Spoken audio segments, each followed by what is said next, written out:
Hello listeners, Jordan here. I just want to let you know that you can listen to Nighttime early and ad-free on Amazon Music. Include it with Prime.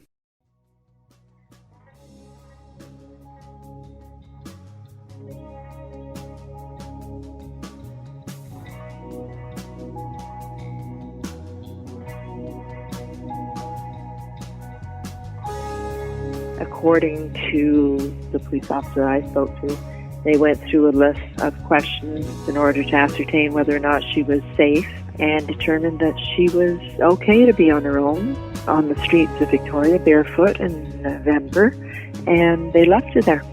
And that was the last time anyone ever saw her. You are listening to Emma Fillipoff is Missing, a series by the Nighttime Podcast. Welcome back to Emma Fillipoff is Missing, a series covering the still unexplained 2012 disappearance of then 26-year-old Emma Fillipoff. At this point of the series, the 7th episode, we're approaching the end of what to me, personally, was an eye-opening journey. We started the series by learning about and digging a bit deeper into the details of Emma's disappearance. And although these episodes featured a lot of detail concerning Emma's last known activities, myself and many others were simply left puzzled by Emma's behavior in the days leading up to her disappearance.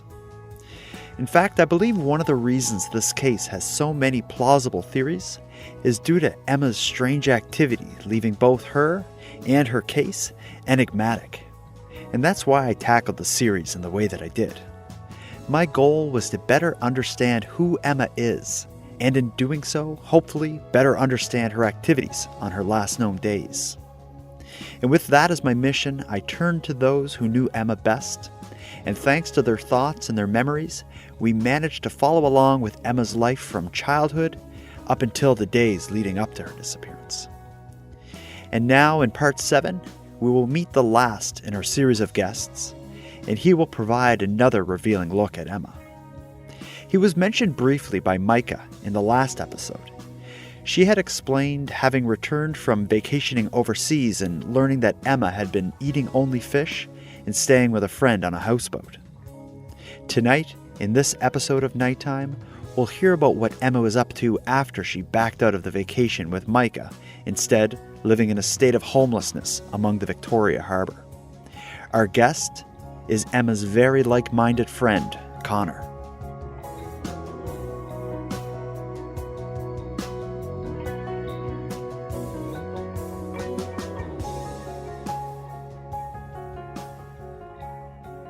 Back in 2012, before you met Emma, what were you doing in Victoria, and what was your life like? Yeah, so at the time, I was living on the same boat that was tied up in front of sort of downtown Victoria, in front of the Wharf Street Harbor. Yeah, it was a pretty exciting time for me, socially, and just a lot of different things happening. And so my friend started this ice cream truck business up right beside Redfish Bluefish, which was the really trendy, busy fish restaurant that was right on the ocean. And that's where I met Emma, and where she also began working later. So that whole area was a really kind of idyllic summer spot. And I would sit in the ice cream truck and just serve ice cream to tourists and make a lot of money. And then my boat was right beside. And so that was kind of the lifestyle back then. And yeah, it was a pretty exciting summer. Now, do you recall the first time you met Emma? And if so, can you tell me about how you first came to know her? Yeah, I, at the time, was really good friends with Micah, and Micah just came strolling down, just to say hi to me, and she brought Emma, and I just remember it was a summery day, and I totally was super curious about this girl. She was waving this, I think, poi stick of some kind, and just really smiley and funny. And the two of them together were kind of had this Peter Pan energy. They were extremely giggly and very playful. And I just remember just finding them an absolute joy to come visit me when I was kind of sitting there bored at work. And yeah, so I think that was the first, and that was like right at maybe the beginning of summer, like probably May or June or something. Of 2012? Yeah. Okay, wow. So you, through Micah, you had basically come in contact with Emma and were, interested in her relationship with Micah and whatnot. How did you go from kind of just becoming an acquaintance of Emma to becoming, a pretty good friend of hers? Can you talk about how your relationship kind of evolved from, the girl you met a couple times to getting to the point where she's staying on your boat and whatnot?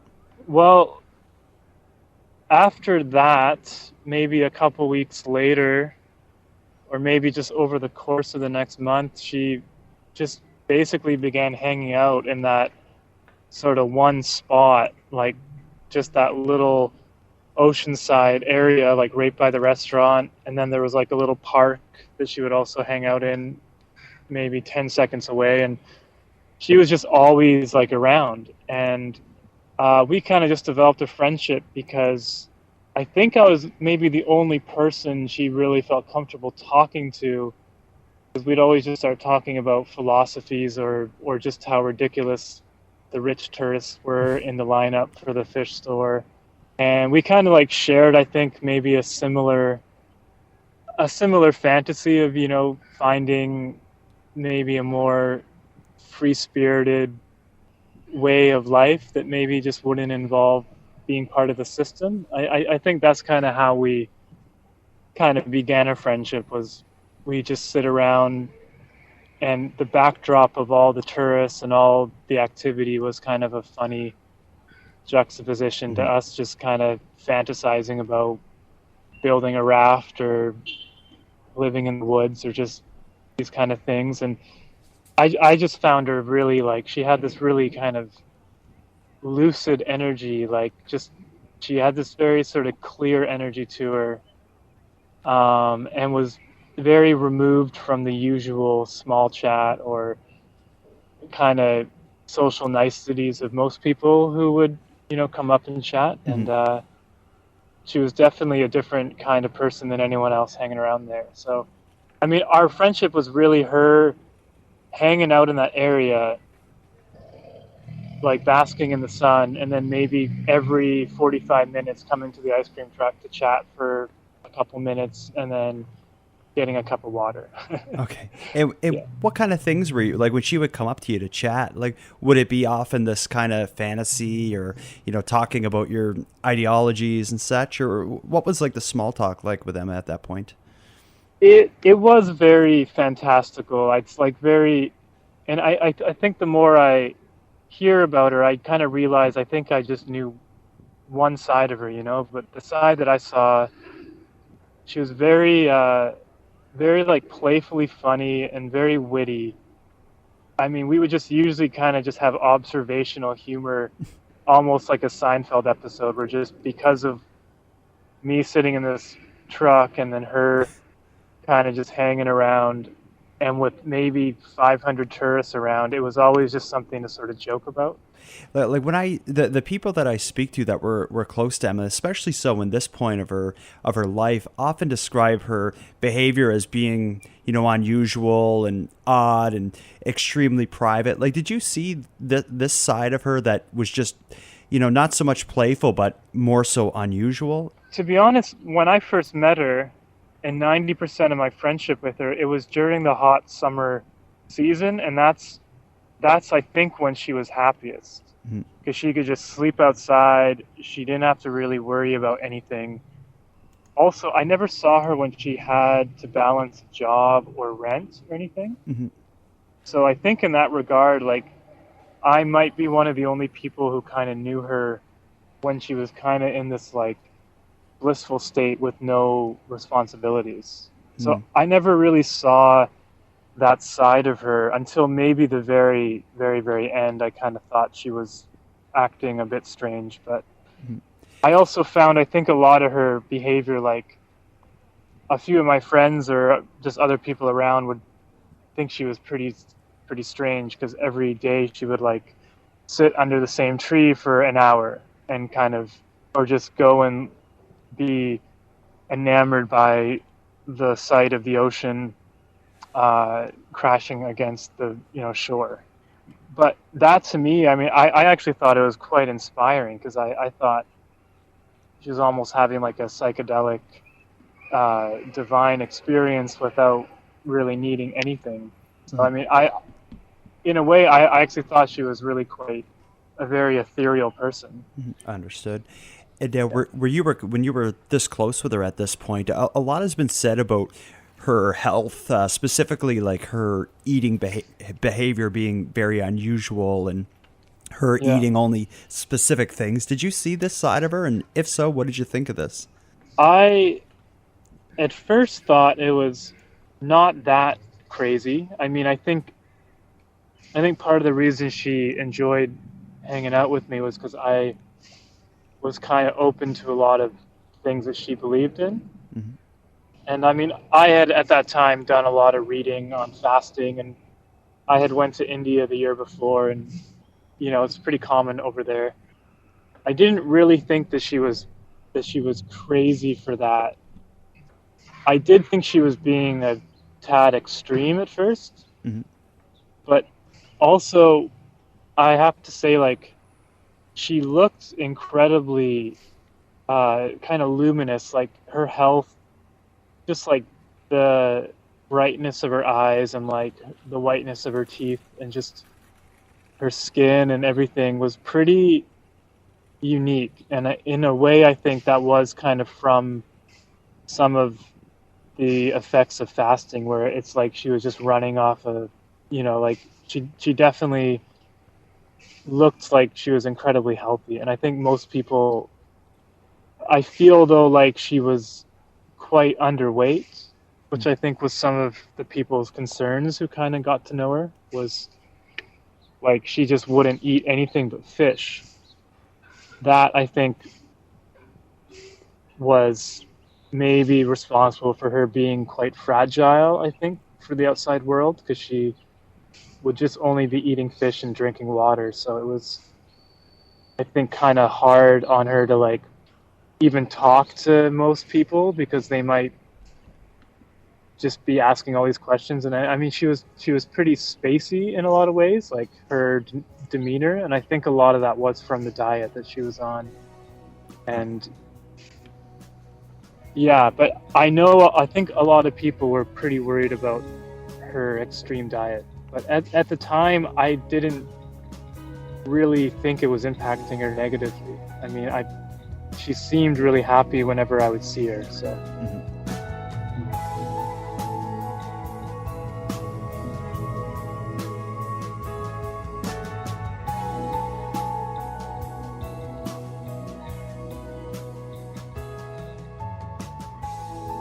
When you first got to know her and first met her, I believe she was living with Micah at that time, but it got to a point where she was no longer living with Micah. Micah went away to I think it was the States or something for a period of time, as she described.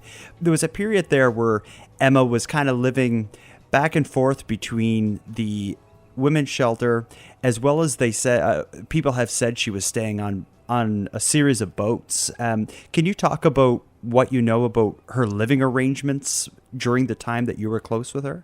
I think for her, the shelter was kind of like a very convenient crash pad in a way. Like because when I would see her down there, like she was just hanging out there from maybe 9 a.m. to 9 p.m, and then she would just cruise back to the shelter, where I'm pretty sure all the staff, she said, were incredibly fond of her, so they always kind of just made sure to have like a little bed for her. Mm-hmm. So yeah, like her time at the shelter, from my eyes, was very much just a convenient place to rest at the end. But I don't think she really spent a lot of time there in the daytime. Okay. And then I feel like the theme of the boats was very much like maybe 10 days on my boat over the whole summer, and then the actual maybe most serious stay on a boat was with my neighbor, who also was just very, very fond of her, and I think just was very excited to take her in. she had like a large kind of old rustic 40-foot boat that had a lot of space. So she gave Emma the downstairs of it. Okay, and when you say neighbor, it's like you lived on a boat, and this neighbor lived on the boat next to you, and Yeah. I'm picturing Yeah. like a yacht club sort of scene where this boat is just tied up next to yours. Yeah, I mean, it's like a yacht club, but our boats are very much kind of like on the lower scale of luxury. So like mine was just like a small sailboat, and then my neighbor's was a fixed up, dilapidated, almost like an old tugboat kind of thing. Okay. Yeah, so my neighbor is quite a good-hearted person. I think it had quite a lot of experiences in her past that were pretty rough, and I think when she met Emma, she very much both wanted to live with her, but also kind of just wanted to offer this nice person a place to stay. So. Was before Emma lived on the boat with your neighbor, she had stayed with you for a period on the boat, or was it just kind of like random nights she'd crash on your boat? Yeah, there was only a certain. I think you could stay at the shelter for 5 days in a row, or there was some kind of system that they had, and so she I think stayed with me like once for 3 days maybe, and then at the very end of summer I think she stayed for maybe another 2. But it was also very much like I would just go to work, spend my whole day out, and then she would just leave a couple bags on the boat. And then at night, she would just crash on the boat. But I wouldn't really say she lived there, like, as far as, like, day-to-day life or also cooking food. Or I mean, she was just kind of, like, there to crash, and then she'd just be out. And then same for me at the time, because I would just go to work for maybe 10 a.m. to 8 p.m. or something, and Okay. but it was just kind of mainly because my boat was just a 30-second walk from where she was always hanging out. So a couple of nights I can remember when the shelter filled up, she would just come over and crash. I've heard a story several times, and I don't know if you're comfortable sharing this, but I've heard a story about she was living on the boat with your neighbor, and for a period of time, but they had some sort of conflict, and Emma went to you after this conflict regarding, I think the neighbor had requested Emma pitch in towards rent. Are you able to tell me what had happened in that case, or what you remember about this? Yeah, so she had been there for maybe 2 weeks, and yeah, so one night at maybe 6 at night, she came over and she was like not terribly upset, but she just kind of looked. She kept saying how like she's so happy to be out of there. Was just wondering if she could crash with me that night, and I had said it's probably not the best night because there was a girl I had just started kind of seeing or dating, and she was going to be coming over that night, and I just said, "You're welcome to leave your stuff here," and Emma just said, "Yeah, I'll just go to the shelter," and I didn't really think anything of it at the time because it was just a perfectly sunny summer night. Emma was kind of doing this for the whole year, so I didn't really feel like it was any big deal, and I just told her if she got stranded, she could just come back later. Mm-hmm. that evening. And also at the time, I had completely just thought that this whole thing with the neighbor was just going to blow over. I mean, I had no idea that it was severe in any way. I just thought they had a little tiff, and then Emma was just going to go for like a walk or just go maybe just away for like a day or two back to the shelter. And then yeah, that was the last time I saw her. Oh, that was okay. And this was late that summer, you said? This was mid-October. This was at the end of the summer season of her job because she had just finished redfish. Mm.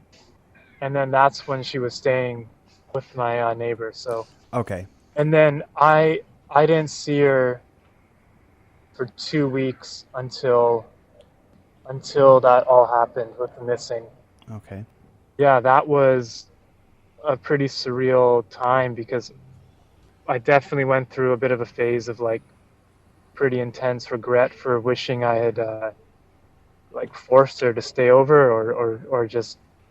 But I mean, I kept asking her if she was okay, and she seemed like just really excited to leave that boat, and just in the circumstance, it just seemed entirely normal for her to just want to go back to the shelter. So I didn't really.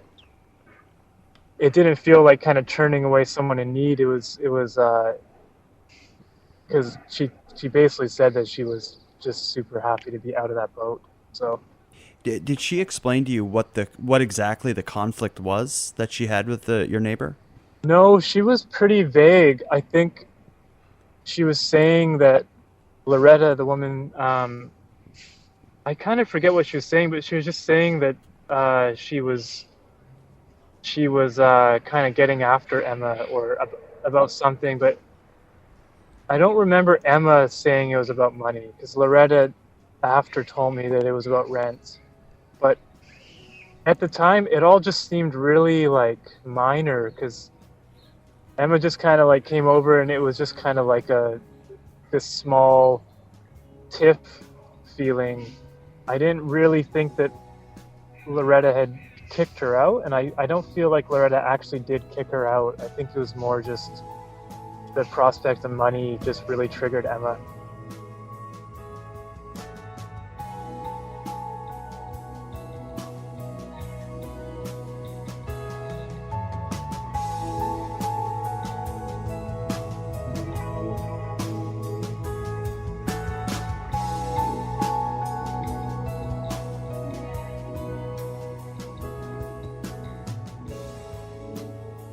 How did you find out that she was missing? Do you remember first learning about this? Yeah, I saw it on Facebook and was pretty shocked. Like, also at the same time, I mean, I really didn't believe that she was missing because at the time, I mean, she was always slightly removed from the world anyway. So I mean, I just figured that she was like just camping somewhere, or she had just went to another town, or I didn't really fully digest it. I think after maybe 2 or 3 months, because that's kind of the person I knew in the summer was just. I just thought it was so likely that she had just hitchhiked to a Gulf Island or just went camping or was just living in Beacon Hill Park or something. Like I definitely didn't think that she was actually gone at the time. Oh, wow. You had said earlier that I had asked about the side of Emma you've known and if you ever encountered kind of the more unusual or paranoid version of Emma. I think you had said towards the end of your time with Emma, you had seen some hints of that. Was, in hindsight now, looking back, was there anything about her that, like any moments that you had with her that you recall as just being, really off-putting? Yeah, well, the more I think about it, she was very extreme for who she wanted to be around. Mm-hmm. And at the time, I didn't find it worrisome or strange, but I just thought that's just her style. But she never really wanted to leave that area, and also didn't really like she had no habits like coffee or smoking or drinking of any kind. So she didn't really want to be around that either. So anything that wasn't purely sitting around or being in the sun or meditating was very much something she didn't want to do. So a few times when I tried to invite her to an event or just go into town with her or go to a party or anything, she just really didn't want to go. And I can remember once when my friends came to pick me up, we were just going to go to a friend's gathering of some kind. I think it was like a house party or like a little music night. And Emma got in the car, and then right when we were about to leave, she just decided she didn't want to come. And I kind of started to see a little bit more of how extreme of a bubble she was putting herself in with just living down there. That's, I think, a reason we went from maybe hanging out every day for a month or two in the summer at the ice cream truck. Towards the end of summer, I was probably going out to different things every day, or just I kind of stopped hanging out with her so much because I knew she didn't really want to do any of that. But I can really recall the only time I thought she was exhibiting some signs of instability was maybe 2 weeks before the incident with the neighbor, when I was like walking around the wharf and she was walking by me, and we stopped and chatted for maybe just 5 or 6 minutes. But she was just saying how she was having a really hard time now that it was like raining. I think when the summer ended, I think she was having a really hard time adjusting to the fact that it was going to be a different kind of lifestyle. And I think I just kind of started to see how like anything but what she was doing in the summer, that kind of like euphoria, that like the simplicity of it all, and the fact that she could be outside for 12 hours a day, when that started to change, I that was the only real instance I can remember seeing this side of her that I thought was quite prone to like being quite anxious and I think just overwhelmed. She just kind of seemed overwhelmed with life down at the wharf when it wasn't beautifully sunny. And then I think the money thing was a big breaking point for her, because I don't think that she had to really worry about money the whole summer. And I think that triggered some kind of like part of her that she was kind of running away from. And now you mentioned when you first learned of her disappearing, you kind of expect that she was just off somewhere, hitchhiking, or, just made her way somewhere. With the amount of time that's passed, what do you, like, in your mind, knowing Emma as much as you do, what do you think likely has happened?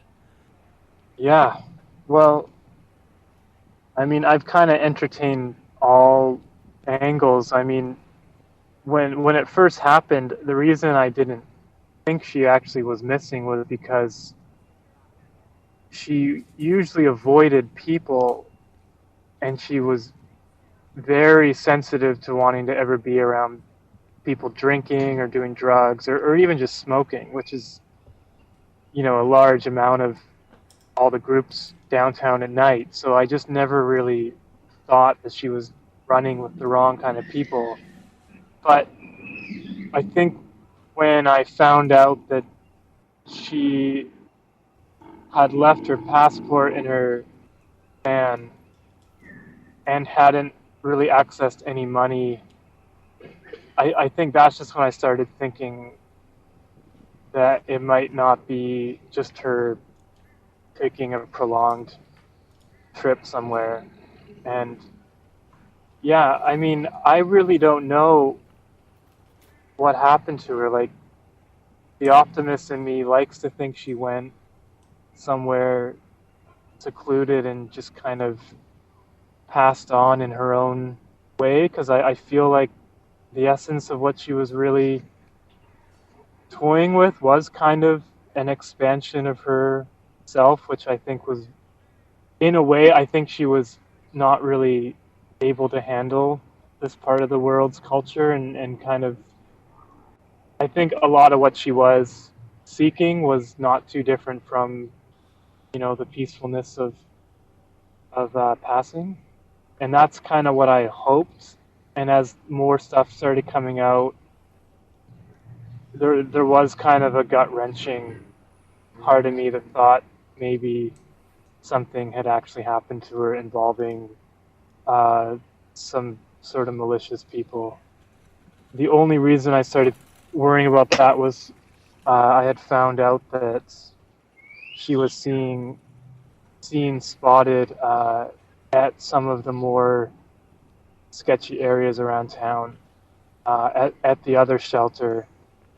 And I think at that time that made me worried because of how fragile she seemed physically too, and I was just really worried about her wandering around those areas at night, and that's just kind of when I started thinking that it may have been something of that kind of dark nature, I think.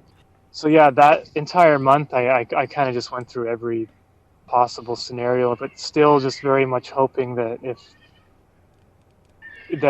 if I do have a pretty strong feeling just that she's probably passed on. When she was happiest to my eyes was when she was just having not a care in the world, sitting underneath a tree for 6 hours, just basking. Like, she was so happy, and just I just really hope that if she did exit this world, that she was able to go of her own volition and not something that had happened to her from someone else.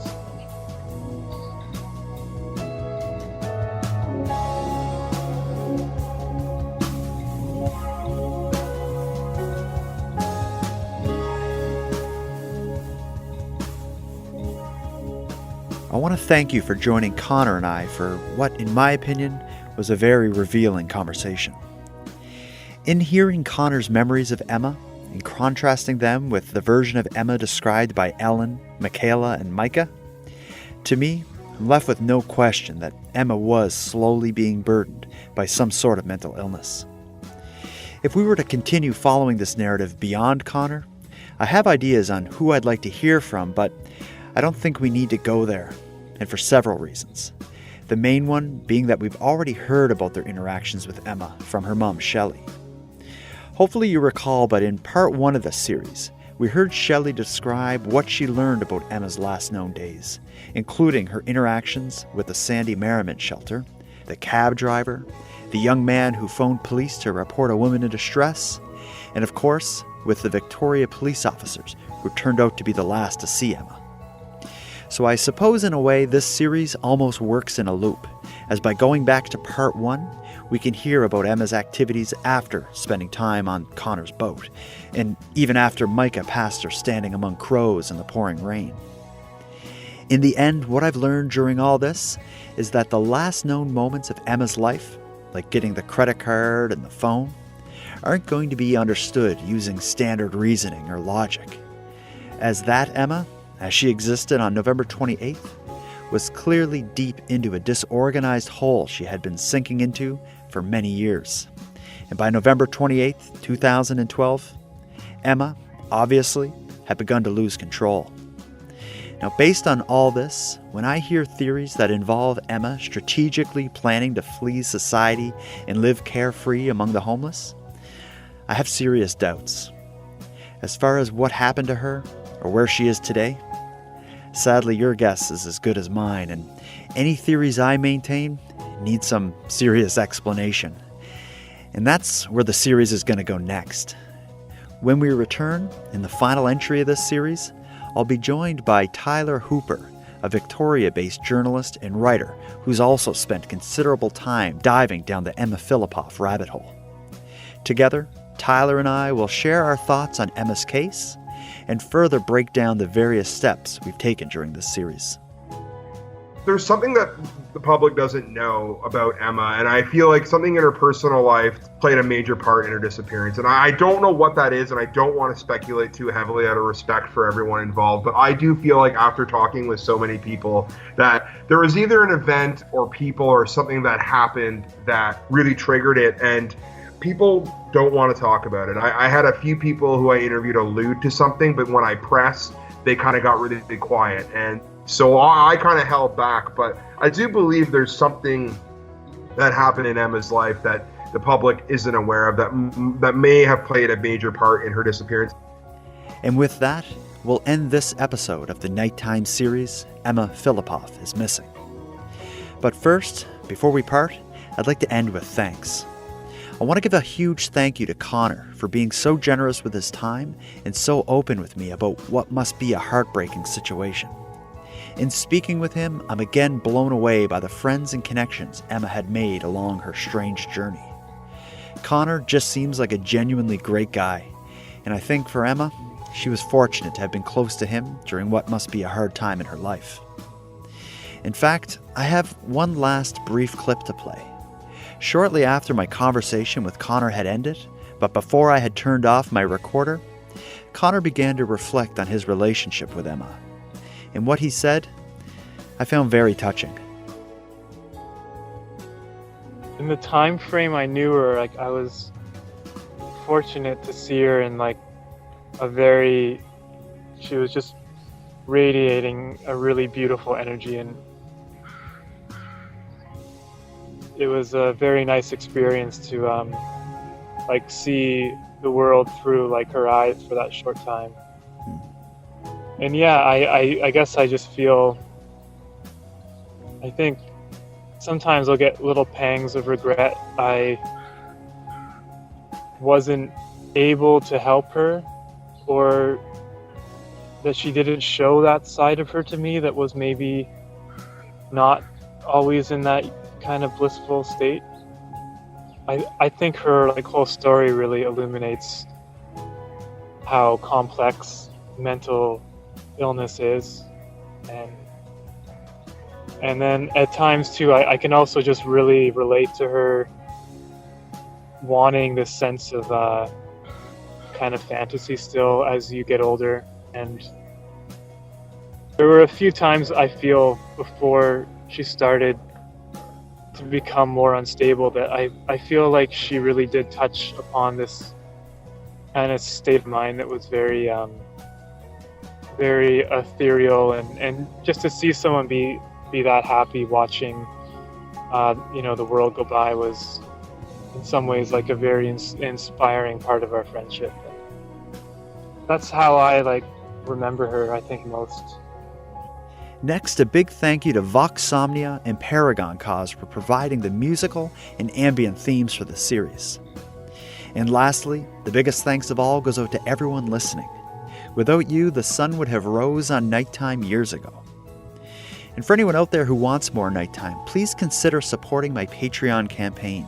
For $1 a month, you can access the ad-free premium feed, which provides early releases of the episodes. And then, for only a couple dollars more, you can access the Nightcap After Show, in which I and a guest climb even further down the rabbit hole than what you'll hear in the main feed. For this episode's Nightcap, I'm going to release a discussion I had with Erica J. Schmidt. Erica is a writer and blogger and past student of Shelley Fillipoff, who produced a very revealing multi-part piece on Emma's disappearance. Here's a short sample of that talk. Yeah, the story was about Emma's disappearance. It was about what happened before her disappearance, even her childhood. It was her whole life, but also Shelley's life.